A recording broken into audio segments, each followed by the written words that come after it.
Bienvenue. Aujourd'hui, on va plonger au cœur d'un univers fascinant, une usine automobile. Imaginez un peu ce balai incessant de robots, de pièces, de milliers de personnes. Comment est-ce que toute cette complexité peut donner naissance à un objet aussi parfait? Eh bien, pour le comprendre, on va regarder l'entreprise d'une autre manière. Pas comme une machine, non, mais plutôt comme un organisme vivant. La vraie question, elle est là. Comment est-ce possible? Quel est le secret qui permet à des milliers de pièces, de machines et d'employés de s'orchestrer avec une précision d'horloger pour fabriquer une voiture? Ce n'est pas de la magie, non? C'est en fait une structure d'une logique assez implacable. Et ce fameux secret, il tient en 3 mots. 3 systèmes interconnectés. L'idée, ce n'est pas de voir des départements qui travaillent chacun dans leur coin, mais de voir un seul et même corps. Un corps qui fonctionne grâce à 3 systèmes vitaux, toujours connectés. On va commencer par le premier, qui est un peu son cœur.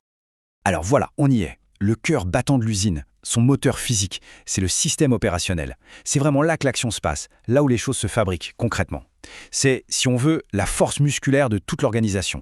Pensez à tout ce qui est concret, tangible, les voitures qui prennent forme pièce par pièce sur la chaîne d'assemblage, la gestion des stocks de pneus, de portières, l'arrivée des matières premières, et ça va même jusqu'à la facturation et la livraison au client final. En bref, c'est le système du faire, là où la matière première devient une voiture. Mais bon, des muscles c'est bien, mais sans un système nerveux pour les commander, ça ne sert pas à grand-chose. Et c'est justement le rôle de notre deuxième système, le système d'information. Sa mission, c'est de capter, de traiter et de faire circuler toutes les données vitales à travers l'entreprise. On peut imaginer ce flux en 4 temps. Tout part de la collecte. Le système aspire des données un peu partout, que ce soit via les capteurs des machines ou les commandes des clients.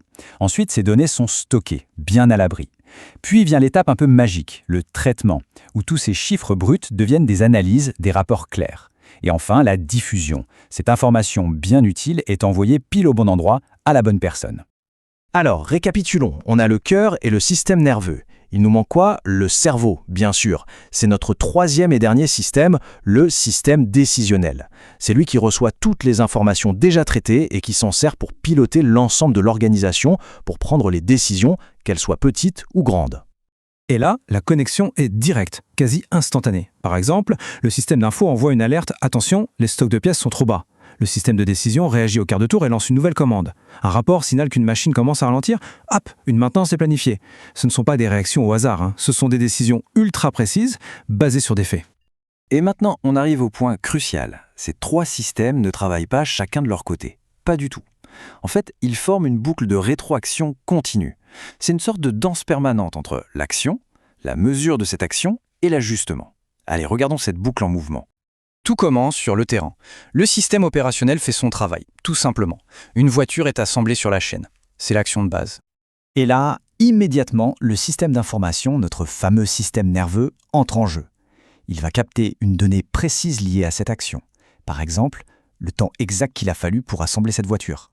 Cette donnée, une fois traitée, est envoyée au cerveau, le système décisionnel. La direction reçoit un rapport de performance et analyse ce chiffre. Est-ce que ce temps est bon? Est-ce qu'on peut faire mieux? C'est le moment de la réflexion. Et sur la base de cette analyse, une décision est prise. On va optimiser une petite étape du processus. L'ordre redescend alors vers le système opérationnel qui ajuste sa manière de faire. Et voilà, la boucle est bouclée et elle peut recommencer encore et encore. C'est un cycle d'amélioration continue. Bon, c'est bien beau tout ça, mais au fond, pourquoi cette vision systémique est si importante? Eh bien, tout simplement parce qu'elle est la clé. Pas seulement de l'efficacité, mais aussi de la survie et de l'adaptation de n'importe quelle organisation complexe. C'est vraiment là que réside toute la puissance du modèle. Cette circulation fluide de l'info entre l'action, la mesure et la décision, ça permet à l'entreprise de faire 2 choses vitales. D'abord, se réguler elle-même, un peu comme notre corps qui maintient sa température, et surtout, s'adapter à un monde qui, lui, ne cesse de changer. Et pour finir, on peut se poser la question. Ce modèle des 3 systèmes, le cœur, les nerfs et le cerveau, il n'est pas exclusif aux usines. En fait, on peut le retrouver un peu partout, dans un hôpital, dans la gestion d'une ville et même dans notre propre corps. Une fois qu'on commence à le chercher, on le voit partout. Merci d'avoir suivi cette analyse avec moi.